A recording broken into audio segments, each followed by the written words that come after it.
So a quick tritone lesson. If we in the key of F minor or A flat major, if we did a progression like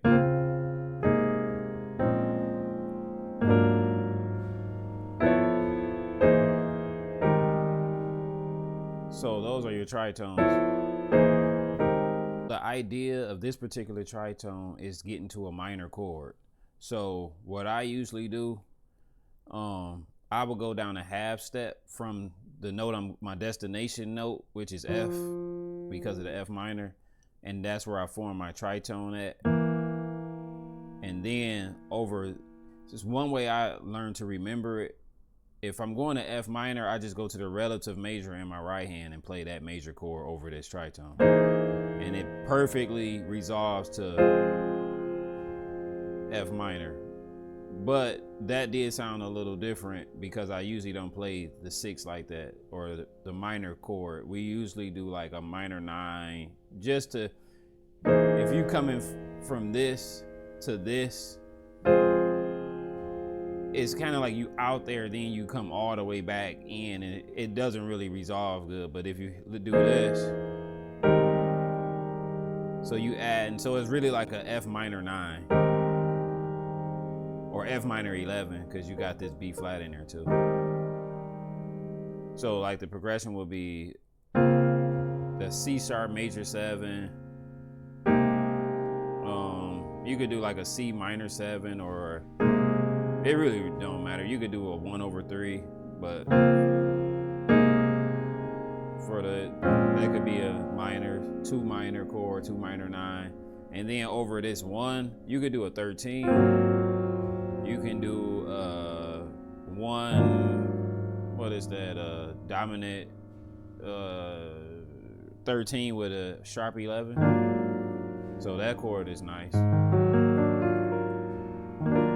What else can you do? I mean, that's pretty much, you can do that. So here you go. And then you get to your tritone. So to get to that first tritone, I just go up a half step. So you're going, and then it resolves to the F minor. Let me do the progression again.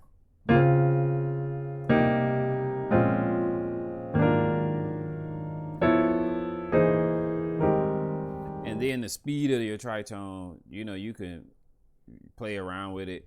And the way tritones work, like how if you can go up a half step and come down, but you can even start at this note too. And that's what makes tritones real, like, they very musical, and they add a lot of dissonance to what you play. Let's try it again. So that's the 13 into your minor. You could do it again. Then you could skip the 1 too, because I'm hearing that. You could just, and then, and something else you could do. Let me just show y'all this. If you could do 4, 3. This is the progression, the bass notes progression. 4, 3, 2. Now over your 1, you could do another tritone, like, because if we play this chord, if you look at this chord, you have, well, I'm not playing it in this particular voicing, but I do it like that. It gets muddy. So if you take this C and put it here, so you play, you can do that, but just take the bass note out. And then this up here, this B flat, just voice it a little higher. So you can do that. So it's still a dominant 13 with a sharp 11, but now listen to how it changes the sound.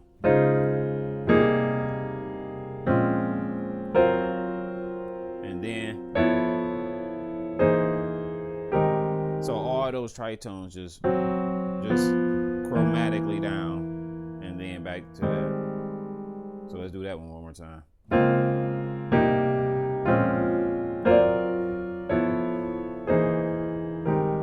And you have to always assume, or hear those bass notes, because I know it's hard to detach you know that left hand bass from your chords, but when I know for beginners it is like, but as you get more experience, you just know you can hear that, and that's a common progression. It's circle of fifths at the end,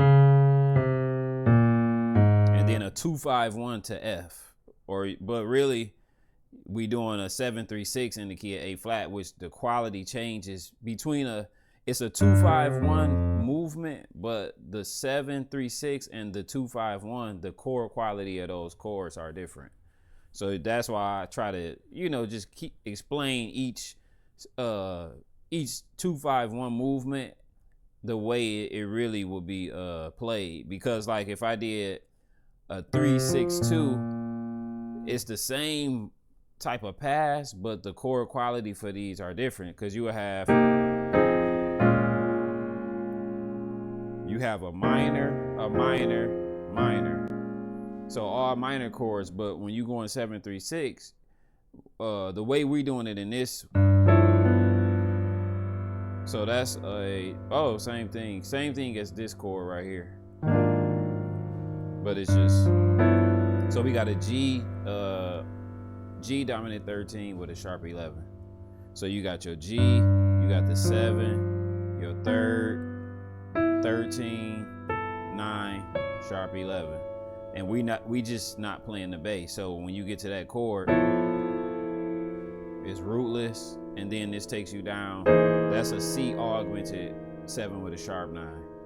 So the way that would sound with the bass. And then, so that's all you're doing. And then to the F. So just a quick lesson.